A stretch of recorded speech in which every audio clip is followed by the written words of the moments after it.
মই বাংলাদেশৰ ৰংপুৰত আছিলোঁ, ৰংপুৰ কমিউনিটি মেডিকেল কলেজত পঢ়িছোঁ। তাতে মই থাৰ্ড ইয়াৰত আছিলোঁ। তো আমি যিদিনাৰ পৰা মানে আন্দোলন ষ্টাৰ্ট হ'ল, তো মই ফাৰ্ষ্ট ক্লাছত গৈছোঁ। ফাৰ্ষ্ট ক্লাছ হোৱাৰ পিছত মানে ক্লাছ বন্ধ কৰি দিলে। তো আমি ফাৰ্ষ্টত গম পোৱা নাছিলোঁ যে কি হ'ল আচলতে। তাৰপিছত আমাক হোষ্টেলত পঠাই দিলে। হোষ্টেলত পঠোৱাৰ পিছত নেক্সট দিনাৰ পৰা আৰু ক্লাছ একেবাৰে বন্ধ কৰি দিলে আৰু আমাক হোষ্টেলতে মানে ৰাখিলে, বাহিৰত ওলাব দিয়া নাছিল হোষ্টেলৰ বাহিৰত।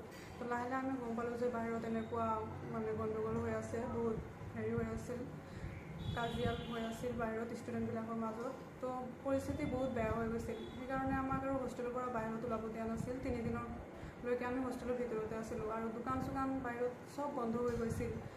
পিছত আমাৰ DMD ছাৰে মানে এনেকুৱা পৰিৱেশ হোৱাৰ কাৰণে আমাক খোৱা লোৱাৰো বহুত অসুবিধা হৈ গৈছিল। তো ইণ্টাৰনেটো কাটি দিছিল। তো আমি ঘৰত কল কৰিব পৰা নাছিলোঁ, যোগাযোগো নাছিল ফেমিলিৰ লগত। তো বহুত মানে ভয় খাই